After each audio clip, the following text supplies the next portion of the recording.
Well, I make it 7 o'clock, so thank you so much for those of you that have turned up on time. I'm sure we'll get a few more people that join us.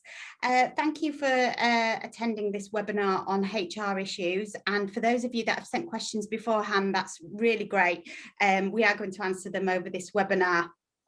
Before we get going, I am going to introduce my colleague who works with me at FTA Law in the employment team, Maddie Lawrence.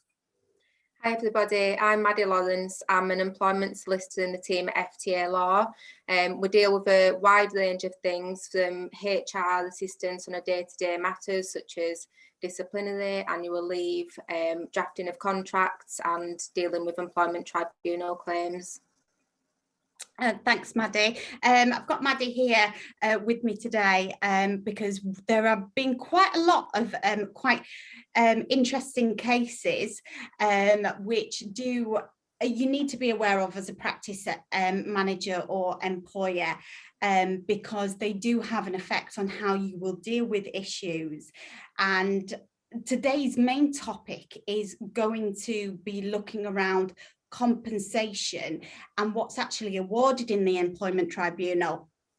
And the reason why I think it's really important that you do have an understanding of compensation and what's awarded in the tribunal is because not only has there been some cases where some eye-watering amounts have been awarded, but also because it helps you make a decision as to how you would which route you decide to go down in respect of your employees.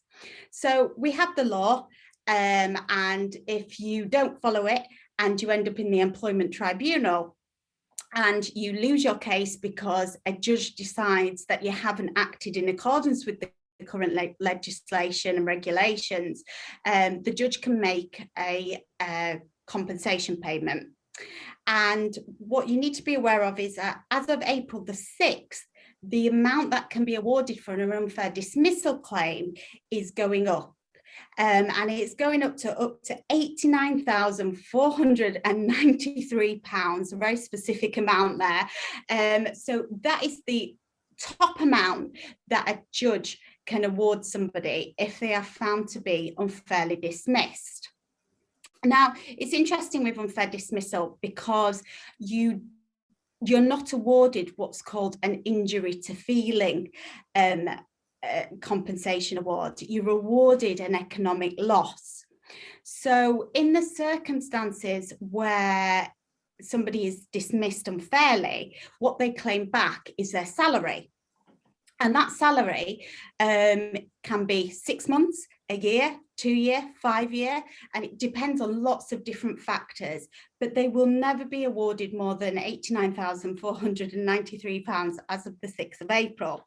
Now that's completely different to discrimination cases where the amount that's awarded in the employment tribunal is unlimited. And there's been some interesting cases, haven't there, Maddie, that have come out over the last few weeks where some eye-watering amounts have been awarded. Do you want to tell us a little bit about some of those? Yeah, so recently there's been some information published about a disability discrimination and constructive unfair dismissal claim where the employee was awarded £168,000 due to failings by her employer. So she's been employed there for around 10 years and she had autistic spectrum disorder, anxiety and depression, and it was found that her employer wasn't supporting her. They didn't refer her to occupational health when she needed the support. She was working over 60 hours a week on weekends and evenings and she just wasn't coping. There was a complaint made about her. It was not essentially, it wasn't really bad, but when investigating they didn't allow her to defend herself or show her what the complaint was, and essentially they found that her employer just didn't support her at all, which eventually led to her resignation. And when it went to tribunal they found that the behaviour was so bad that she was awarded £168,000. So in those circumstances, for discrimination claims, what you need to be doing to try and prevent this sort of claim from arising is going back to basics. And for those of you that have been on these webinars before, you probably have heard me say this a million times, but the first thing that you need to do is look at your contracts and look at your staff handbook and make sure that they are up to date. And one of the most important policies in that staff handbook is the equality and diversity policy. It was also said in a recent case regarding harassment that ultimately the training that had been provided had gone stale. So to try and protect you from discrimination claims, what you can do is provide training to the team. And because what you're saying is, I'm training you in equality and diversity, and I'm showing you how to act in practice. And if you don't do that, me as the employer, I'm not responsible for those actions. And in this particular case, the judge said that it'd been so long since anybody had had equality and diversity training that it had gone stale. And the claimant won their case in those circumstances. I think what's really hard in respect of discrimination claims is that we just don't know what's going to be awarded, do we, Maddie? No. It's whatever the judge believes is fair and equitable on the day. So you must do everything you can to try and protect yourselves in respect of having the right policies and procedures in place and providing equality and diversity training, which is something that we do for our clients. So definitely consider it if you haven't had it recently. Do have a look at giving the team some training on that. I think another important aspect of the employment tribunal that we should touch on before we go into the next case in respect of whistleblowing, which is hot at the moment, is just how the employment tribunal works in respect of costs. So in the employment tribunal, each party bears their own costs.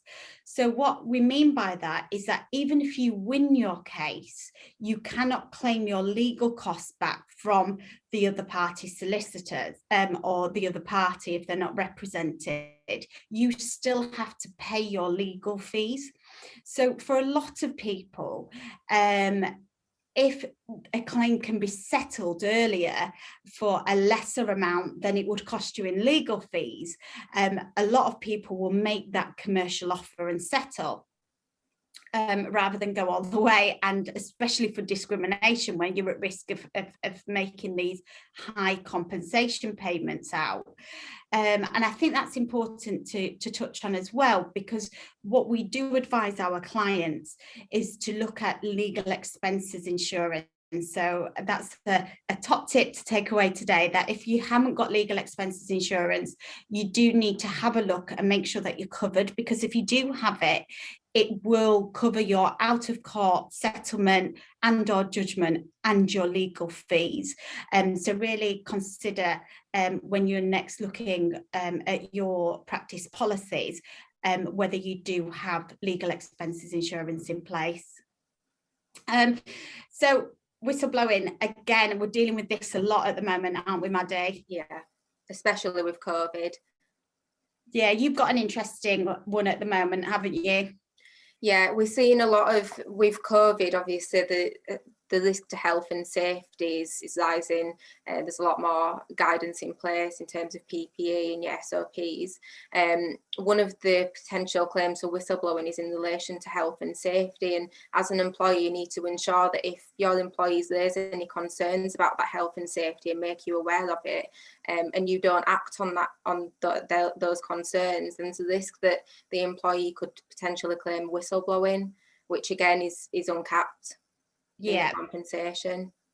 And there's just been a case in respect of a gynecologist who blew the whistle, and he was actually awarded at tribunal 10 years losses. So they actually gave him £880,302 in compensation, because they said that the way, because he'd made raise these issues in practice, it had an effect then on his career.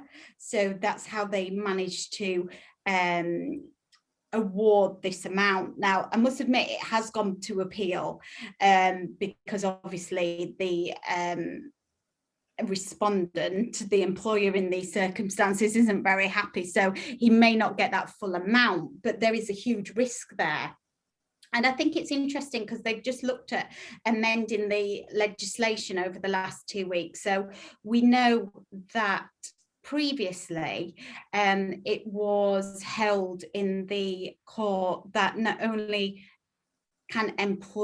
should employees and workers be covered by the whistleblowing legislation, but they've extended it a little bit further in respect of health and safety at work, so that it's not only their own health and safety, but their employees and workers are protected if another member of the household safety is at risk. So I guess that's trying to cover off people who are shielding or have underlying health issues. If somebody is then saying it's an issue for me to come to work, I'm scared, I shouldn't be coming into work or being in the public domain, then they are actually covered by the legislation as well, which is an interesting development going forward.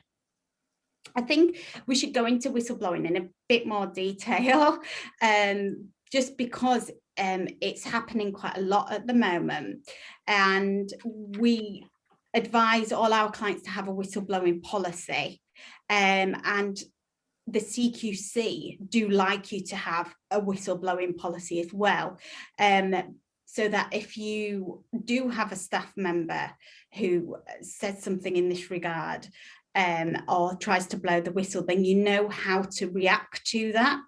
And I think it's easy to get whistleblowing and grievance mixed up. So do you want to go into a bit more detail, Maddie, about whistleblowing and what you have to, the threshold you have to get over to blow the whistle?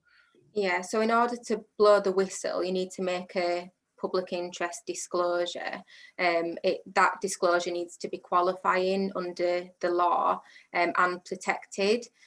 In terms of being in the public interest, the tests to look at whether that disclosure was just made for you or whether it was in the public interest. There's different levels of where the whistleblowing can be qualifying, and they can be made based on a criminal offence, breach of legal obligation, miscarriage of justice, danger to health and safety, which is a big one at the moment because of COVID, damage to the environment, and a deliberate concealing of information about any of the above. It's got to be specific as well. There can't just be a generic, maybe a passing comment about something. It does have to be a disclosure of information.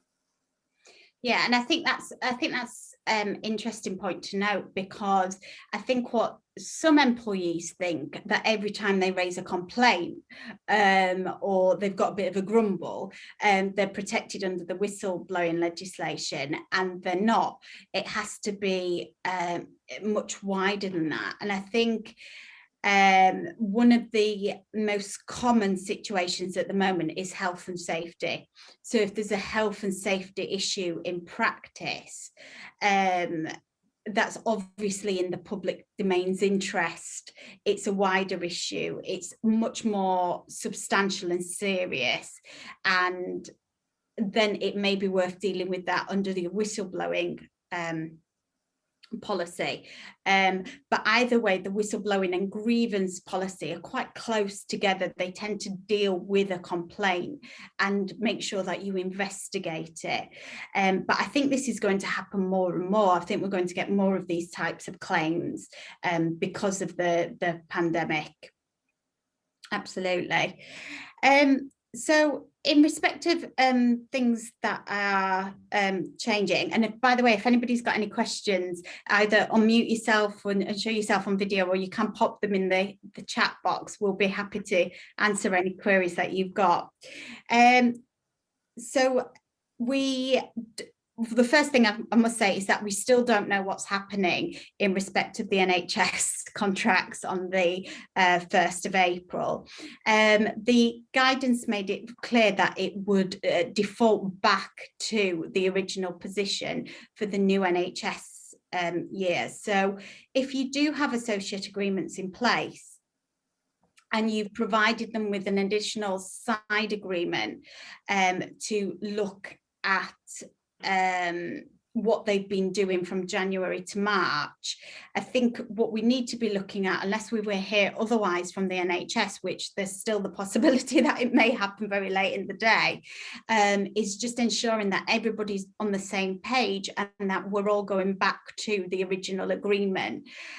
So at the moment, what should have happened, or what a lot of people will have done with their associate agreements, is they will have suspended certain clauses in the original associate agreement.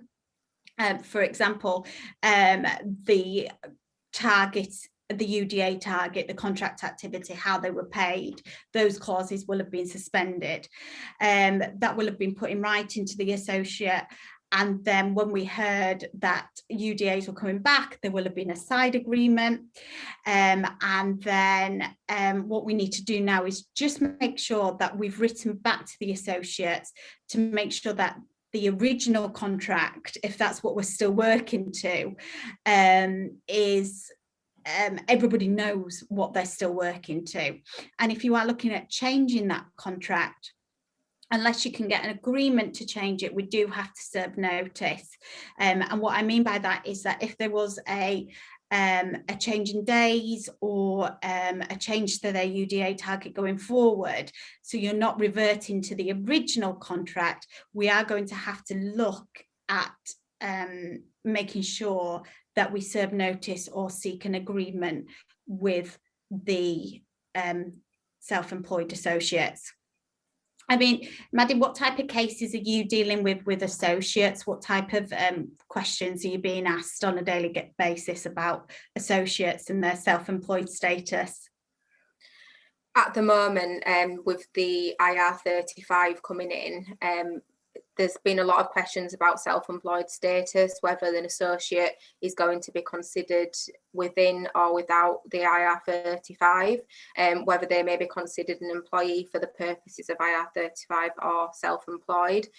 And although this is causing quite a lot of concern because it seems like it's something new, it isn't really. It's something that has been considered in employment law for quite a long time, looking at employment status, and there's quite a lot that does need to be considered for that, such as the level of control that you have over the self-employed person, the mutuality of obligations to provide work or to accept work. There's a number of different factors, and if there's anything that is confusing you or you're unsure of whether there might be a cause for concern, then it's definitely worthwhile getting in touch and speaking to us. I think so. I think that coupled with the Uber judgment in respect of the Uber taxi driver's case, where it re-looked at self-employed status, worker and employee status, has really made people reflect and look at their contracts again. I think also people were worried because certain people, certain advice that was out there was saying that no longer could hygienists and therapists be self-employed. So of course this made people really think, well, what is the case? What can we do about it? And that is what we have to do in this situation, is look at the relationship between the employee and or the self-employed person and the practice. So we just have to make sure that we have a good agreement in place that reflects the reality of the situation. And I always talk about self-employed indicators, that in an agreement you will have many indicators that suggest that somebody's self-employed, such as they pay their own tax, they pay a license fee. And I could go on and do a full hour just on this topic alone. But then you'll also have some indicators that suggest they're an employee. And it's all a balancing act to make sure that you've got more self-employed indicators if you want to be self-employed. So there's no reason, and I think it's really important that we make sure that there's no reason why hygienists and therapists can still not be self-employed. We just have to make sure that they have the right contract in place and their relationship reflects the contract. And we just, again, I think, like you say, Maddie, I think the tax position on this has always rumbled on.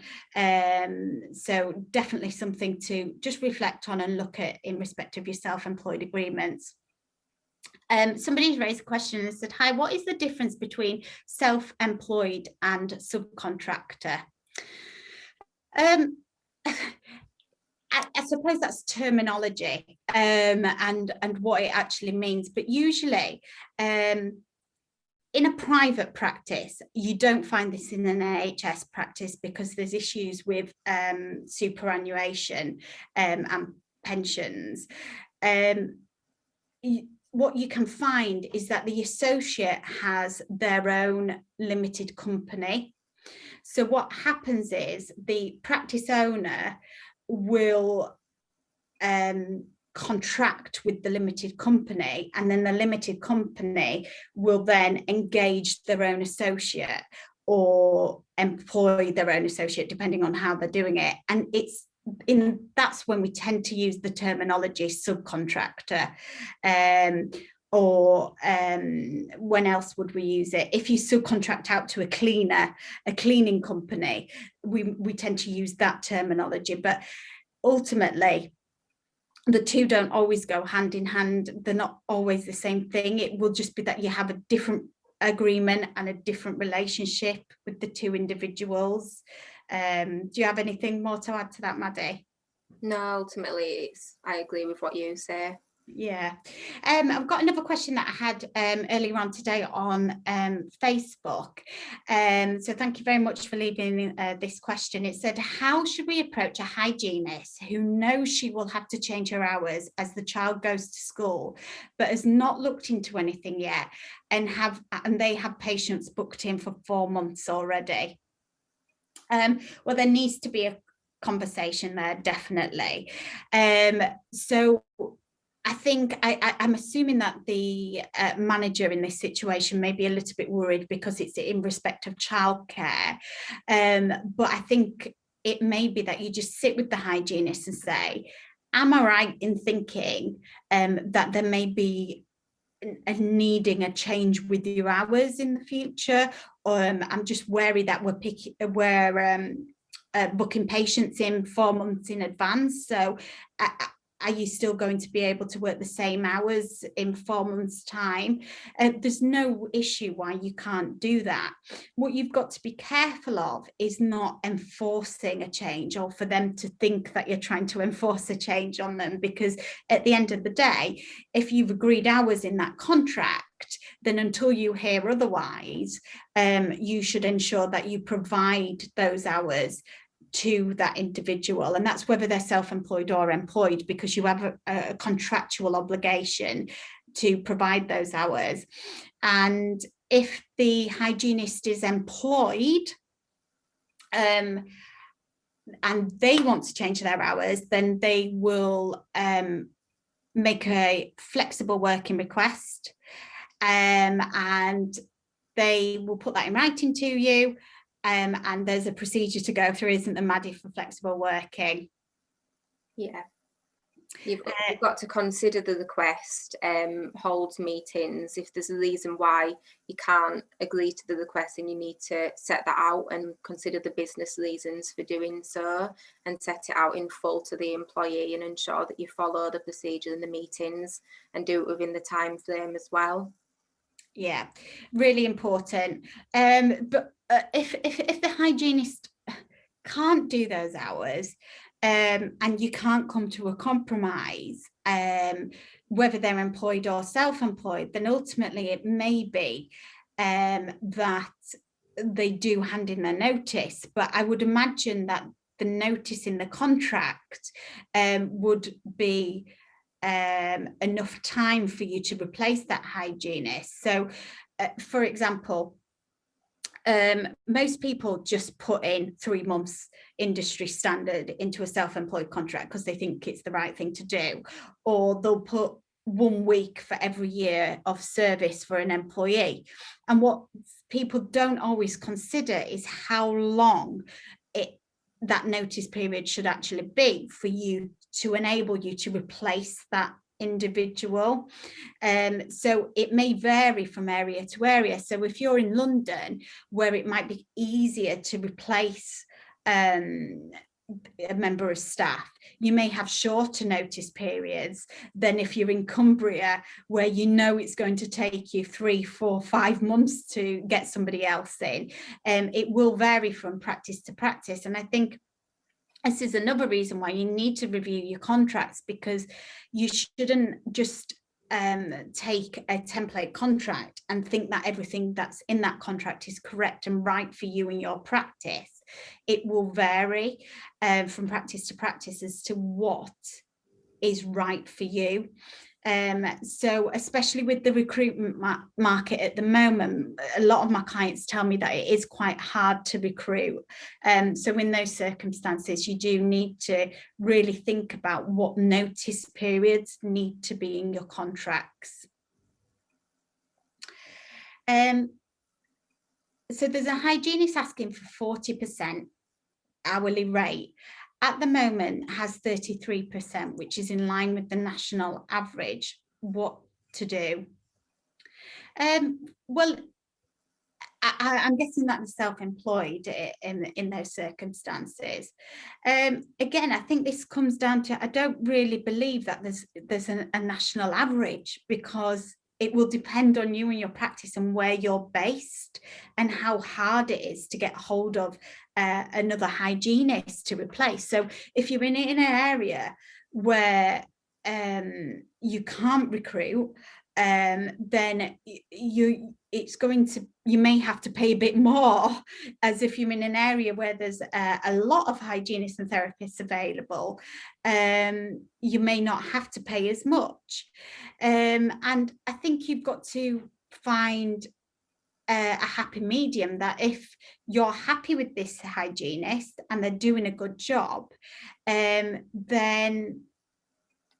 maybe you can offer her a pay rise or him a pay rise. If you're not happy and you maybe don't mind if they look elsewhere for another job, because that's the risk that you lose them, then it may be that you say, no, I don't have to. I mean, I've never come across a contract recently where there's been an obligation to provide a pay rise. Do you want to talk, Maddie, a little bit about when you can be obliged to do something in a contract like a pay rise? If there's a contractual clause within the contract setting out that the employee or self-employed person is entitled to a pay rise after 1 year, or something in there specifically allowing for that pay rise, then the employer or the company is entitled. Otherwise, what we tend to do is to draft in there that the employer may consider the pay rise after a year, but this is at complete discretion and there's no obligation to provide that pay rise unless it's in line with national minimum wage, for example, which these have recently just gone up. The wages now have gone up to £8.91 for 23-year-olds and above. So you need to make sure that your contracts are in line with that increase. Yeah, absolutely. And I think the only other time when if it's not written in the contract is if you've traditionally given something year on year. So for example, if you've always given a 2% pay rise in or as of the 1st of April, and you've never not given that pay rise, it may be that the employee can claim that they should be due that every year going forward by virtue of the fact that they've always been given something. And this is really important, and why the Good Work Plan came in last April, where it said that you must set out in the contract of employment exactly the terms of any remuneration and or bonus or any additional ways that they are being paid. So if you haven't updated your contracts as of April last year, you probably will need to do so, and you need to ensure that everything's included, so that there can be no dispute about whether somebody should be given a pay rise, whether they're contractually entitled to it or not. They've just come back and they've said they're a self-employed hygienist and there's no problem with recruitment. They just want to know what to say. Well, I would explain that in these, I think you need to explain the business case behind why you can't provide the pay rise. I think what you need to be saying to them is that, look, they'll appreciate that costs have gone up in a dental practice. I don't know any dental practice where costs haven't increased. There's additional PPA. You're not seeing as many patients in the same time that you used to be able to. And it may be that you've had to increase in minimum wage, like Maddie just said. Costs of gloves and everything else that seem to have gone up. So you need to explain this to them, and that at the moment, unfortunately, as much as you'd like to, you can't increase their hourly rate or their percentage.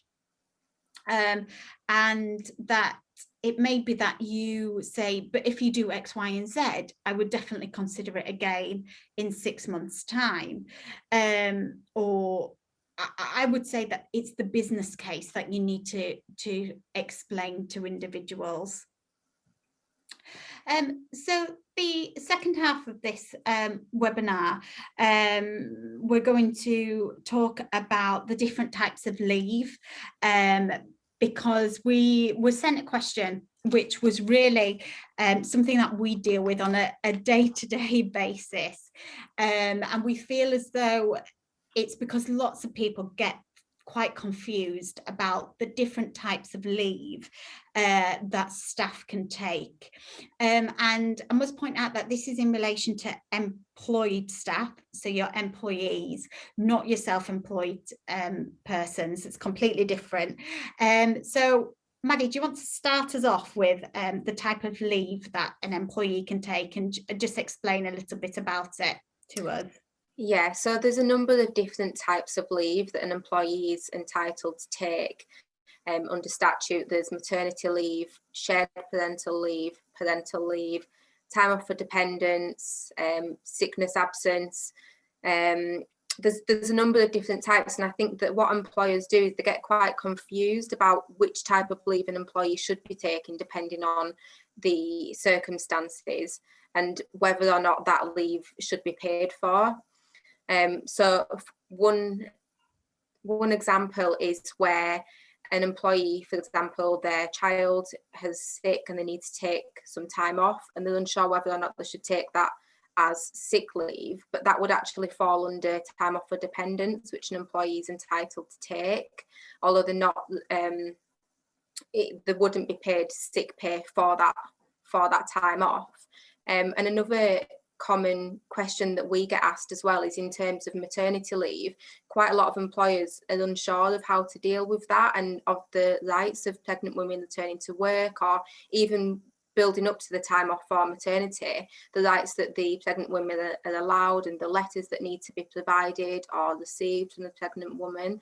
There's quite a lot that does need to be in place with that, which employers are often confused about or forget. Another type of leave came in April last year. It's time off.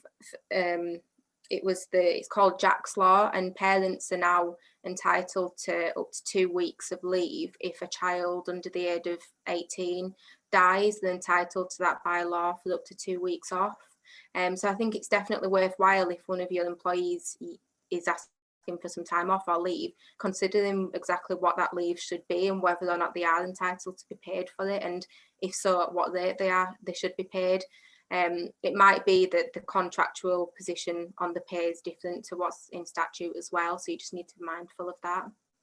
Yeah, absolutely. So if we start with the first type of leave that you mentioned there, time off for dependents, I think it's important to note that it's not just in childcare situations. It's what it says on the tin. It's time off for dependents. So again, that will vary from team member to team member as to who's dependent on them, and what it means is, as Maddie said, is that there needs to be some kind of emergency where they need to take this leave.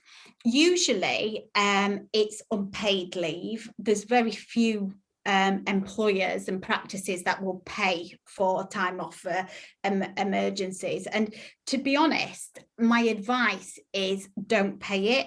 Have it as unpaid leave, and that's not because I don't want the staff members to feel as though they're well looked after, but it's actually because it's a little bit woolly in respect of how much time they can take off for dependents, and this is why it can be quite difficult for employers.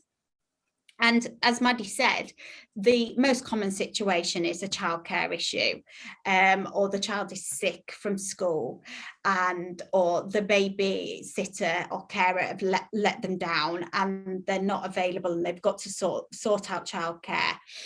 And they phone in work and they say, I need this time off. And it's meant to be that they can take a reasonable amount of time off. So the first time off for dependents is usually 1 or 2 days, and then the next question is, well, 1 and 2 days, how often? So it's a point of, there isn't anything in the law or in statute that tell us how often or how many days this leave can be. It's just whatever is reasonable. So I think if you have it as unpaid leave, I think it can make people think twice about whether they actually need to take the emergency time off, and it also encourages them to come back to work. So a really hard one, because a question that we often get asked is, I've got a member of staff and they seem to be having lots of time off for childcare issues. What can I do about it? Of course, when it becomes unreasonable to you and your practice, then we need to start having conversations with the employee, and we need to be saying to them, look, this is emergency time off. It's meant to be a reasonable amount of time. We need to look at other ways in which we can look after or look at your childcare needs, and that can be quite a difficult conversation to have, to try and reach a compromise, because ultimately if you've got somebody who is maybe a single parent and they don't have any other support around them, it can be quite hard for them to then say, well, I can't not take it off if the school calls me. But as a business, there will be a limit, and it will vary from practice to practice. Maddie, do we always advise, don't we, about policies in respect of time off for dependents? Yeah, just have a policy in place and then follow it.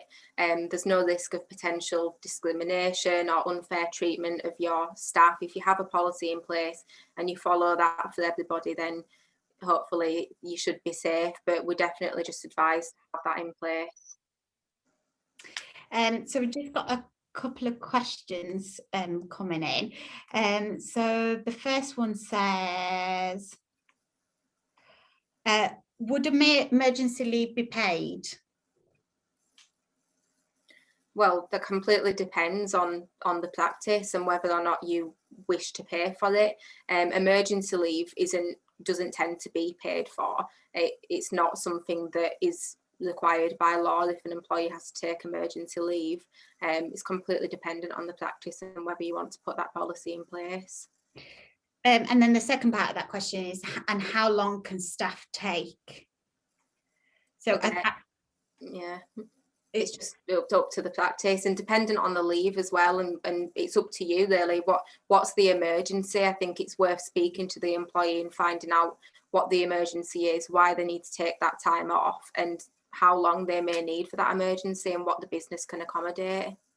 Exactly, because I think where it becomes difficult is that the emergency time off may then become annual leave if the employee requires more time. So and then this is where it becomes a little bit difficult, because if they're taking lots of time off for emergency, you have to have that difficult conversation with them where you're saying to them, look, this is meant to be for emergencies. We need to look at a different way in which you deal with your emergencies for your dependents. And at what point does it become unreasonable? Because you have to be able to justify what is unreasonable. I would always say, can you justify with business reasons as to why this is now becoming unreasonable for this employee to take time off? That's the question you have to ask yourself. Next question that we've got is, what about family grievances? Again, I think it depends on what that is.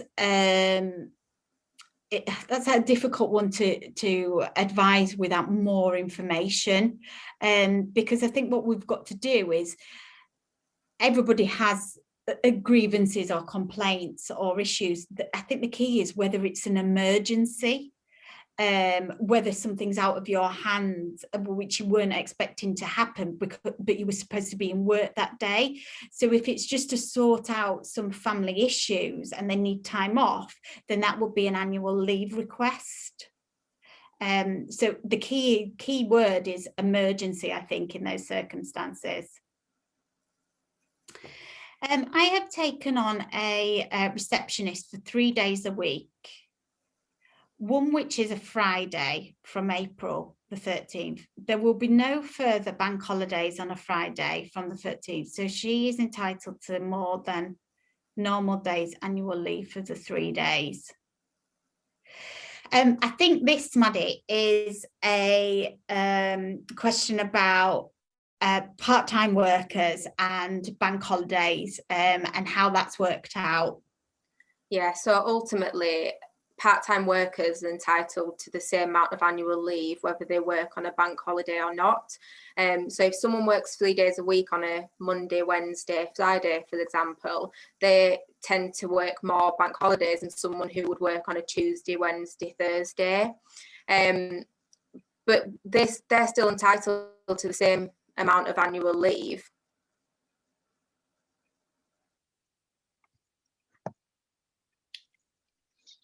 I think your internet just dropped for me then. I don't know if it dropped for everyone else.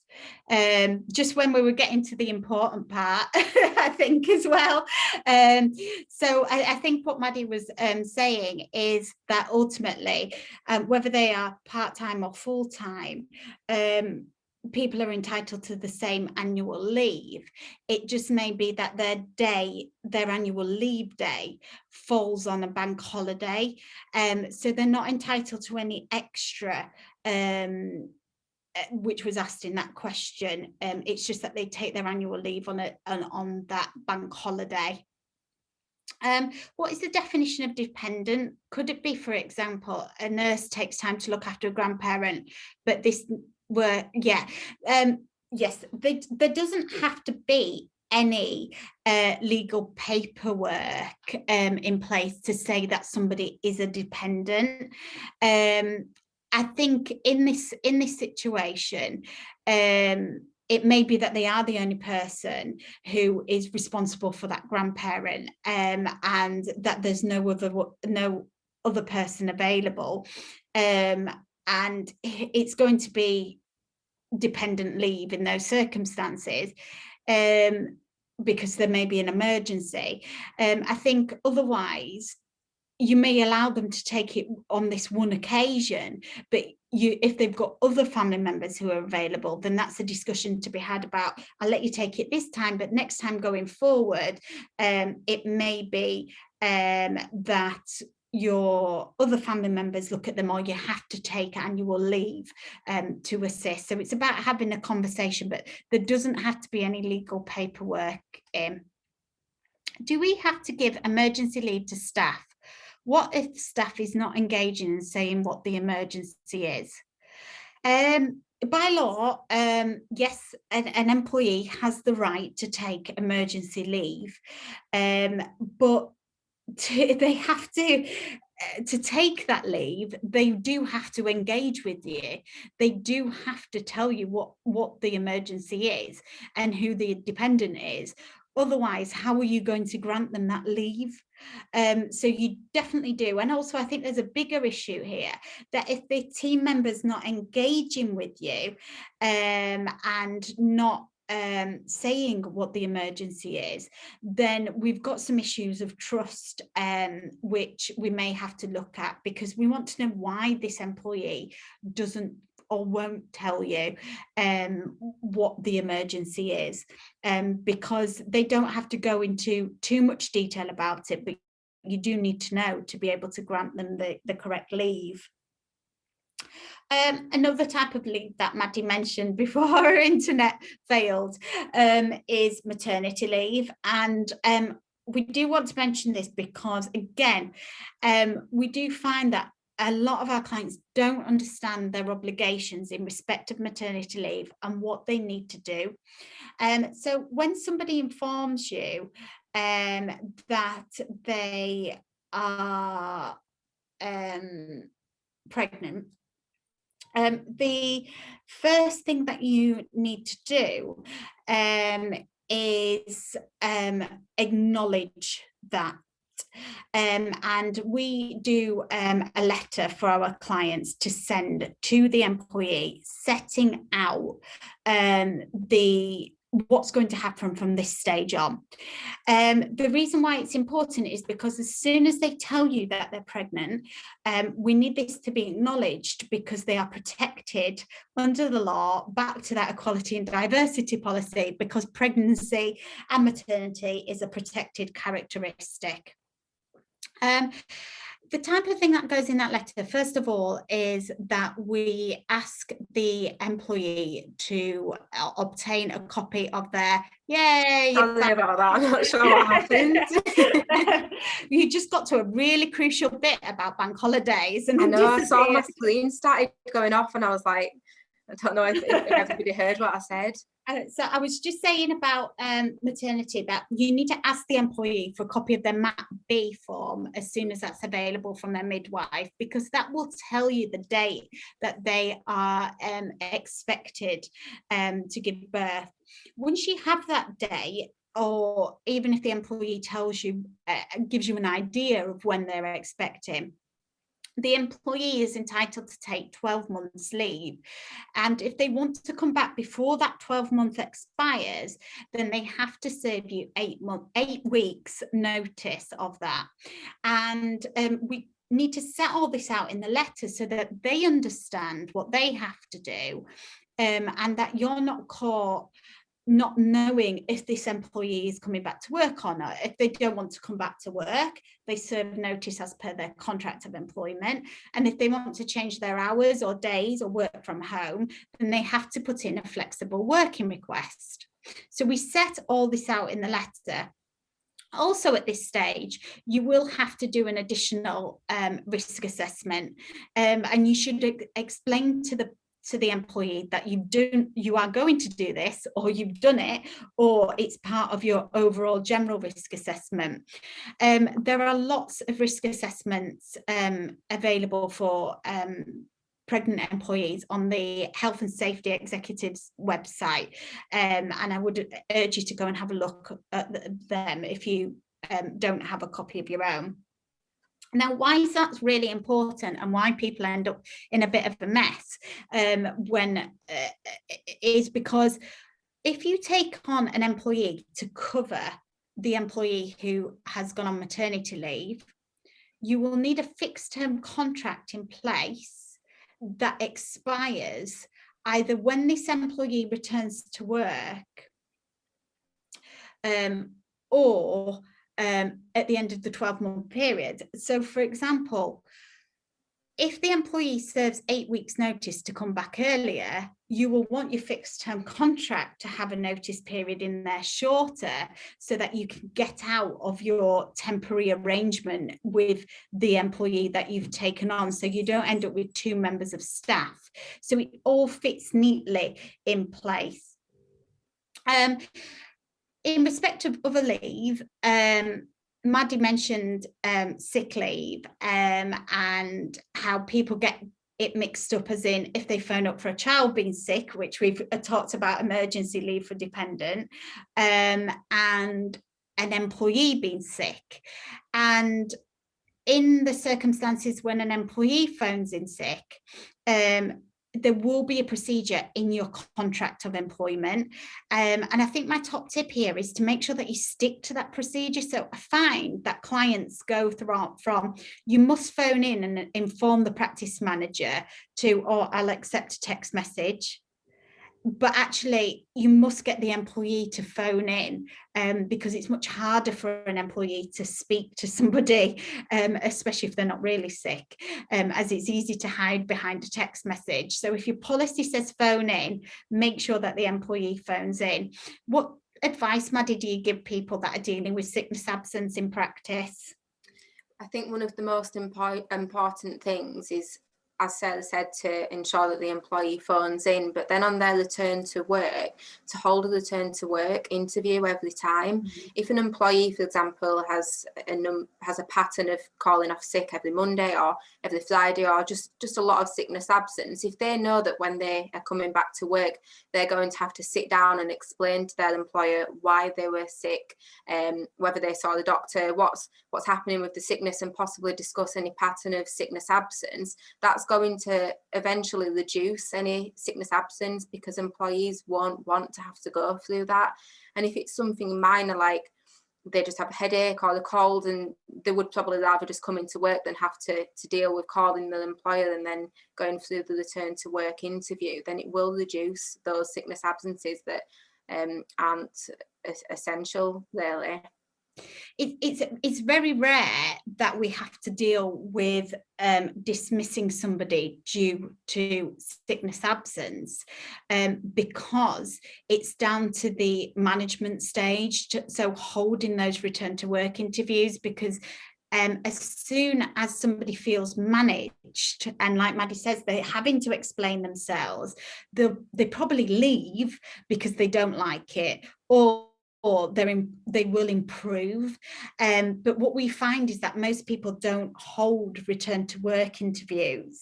And I think people get scared about asking too much. They get scared about breaching confidentiality, or they get scared about, am I going to have a discrimination claim because I say something wrong? But we can't get away from the fact that having conversations with the staff in a supportive manner is actually the best management technique that you can have. And with sickness absence, it's not a return to work interview where you're coming down heavy-handed. It's actually, what can I do to support you? Why is this happening?